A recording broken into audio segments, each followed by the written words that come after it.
ఇక కరీంనగర్లో బండి సంజయ్ లైవ్లో మాట్లాడుతున్నారు, ఇప్పుడు చూద్దాం.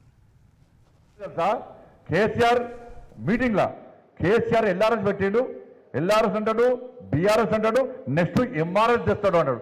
ఎంఆర్ఎస్ అంటే ఏం సార్ ఒకటి అడిగినట, అంటే మ్యారేజ్ రెగ్యులేషన్ స్కీమ్ అట. అంటే పెళ్లి చేసుకుంటే పైసలు అడుగుతారు. కేసీఆర్ ఎవరు చెప్పారు? అది రేవంత్ రెడ్డి గారు చెప్పారు. నేనేమంటున్నా, అప్పుడు నువ్వు అన్నావు కదా, ఇప్పుడు రేవంత్ రెడ్డి ఏం చేస్తాడు తెలుసా?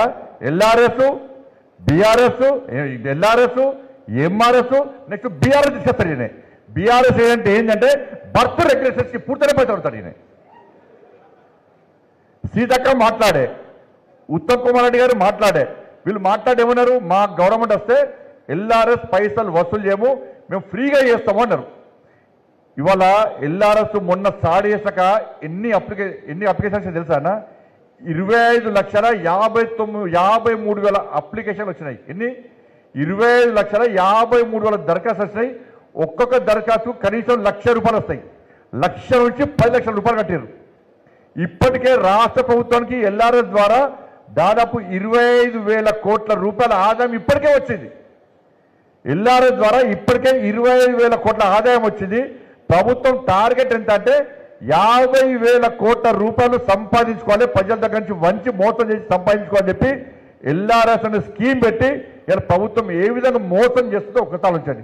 అప్పుడు ఫ్రీగా ఇస్తున్నారు, ఇప్పుడు వసూలు చేస్తున్నారు పైసలు. ఇప్పటికే 20 లక్షల దరఖాస్తు వచ్చినాయి, 25,000 కోట్ల ఇప్పటికే వచ్చినాయి. వాళ్ళు ఇలా ఉద్యోగస్తులు ఆ పరిస్థితి. 2 లక్షల ఉద్యోగాలు ఇస్తున్నాడు, 25,000కే నోటిఫికేషన్ ఇచ్చాడు, కానీ 50,000 మందికి ఉద్యోగాలు ఇస్తామని చెప్పంటున్నారు. ఇలా ఏది ఇచ్చినారని చెప్పరు ఒకసారి. డిఎస్సి కనీసం మెగా డిఎస్సి మొత్తం దగా చేసి పడేసాడు. కాబట్టి ఏ చూసాడు మోసం. కాబట్టి ప్రజలు ఏం ఆలోచిస్తారంటే ఇన్ని మోసాలు కాంగ్రెస్ పార్టీ చేసింది, మేము ఎవరు కోటేయాలి అని ఆలోచించినప్పుడు అరే మా కోసం కొట్లాడిన పార్టీ భారతీయ జనతా పార్టీ కాబట్టి మేము బీజేపీకి ఓటేస్తామని చెప్పి అన్న. ఈ ఎమ్మెల్సీ ఎన్నికలు కావు, టీచర్స్ ఎమ్మెల్సీ, గ్రాడ్యుయేట్స్ ఎమ్మెల్సీ ఎన్నికలు కూడా భారతీయ జనతా పార్టీకి ఓటేయడానికి సిద్ధంగా ఉన్నారన్న. కొట్లాడేది ఎవరైనా మనం కొట్లాడే. ఇవాళ అక్కడెక్కడో కొనుగోలు కేంద్రాలు పోతే 18 వాహనాలు ధ్వంసమైనాయి.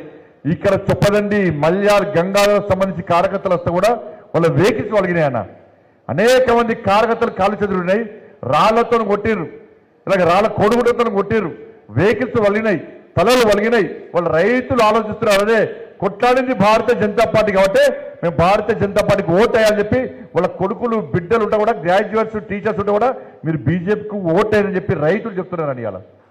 ఇలా ఉద్యోగులు అదే 317 జియోపులు మేము అందరూ ఉన్నాం లేదా? 317 జియోపులు ఎంతమంది వచ్చినా చేతున్నా? 317 జియోపులు కొట్లాడినామన్నా, ఇంతమంది ఇక్కడే ఉన్నామన్నా. కొట్లాడింది ఎవరైనా?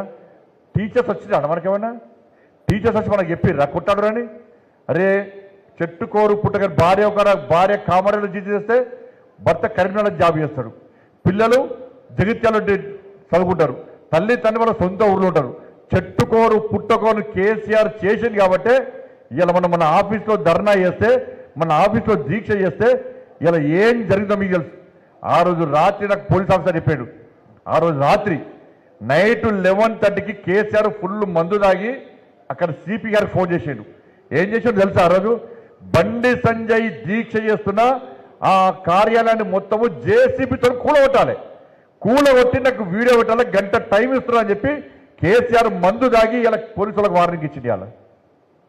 ఇలా ఏం జరిగిందని ఆ రోజు పేపర్ కటర్ మిషన్తో ఆఫీస్ మొత్తం బలగొట్టాడు.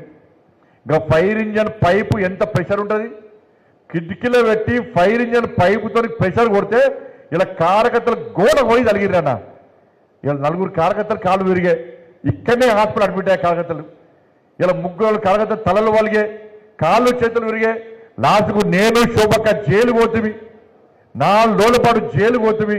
గంతమంది కార్యకర్తలను కొట్టే దాదాపు 5 వాహనాలు ధ్వంసం చేసి కాలబెట్టారు. నైట్ మొత్తం చలి పెడుతుంటే మానకొండ పోలీసులు కింద కాపుకొని కూర్చున్నాం, మంట కాపుకొని కూర్చున్నాం. లక్ష్మణ్ గారి డాక్టర్ లక్ష్మణ్ హైదరాబాద్ గారు పట్టుకొచ్చి మానకొండ పోలీసుల్లో ఫోటోలతో బాగా అనిపించింది. చలిలో మొత్తం మఫ్లర్ అక్కడ కూర్చోబెట్టారు. మా అందరినీ లోపల కూర్చోబెట్టాను, పోలీసులు బయట కూర్చోబెట్టారు. నేను ఒక ఎంపీని, ఒక రాష్ట్ర అధ్యక్షుడిని ఇలా ఏ విధంగా పట్టుకపోయి చేసినా ఒకసారి ఆలోచించండి. ఒక టీచర్ ఆలోచించాలన్నా.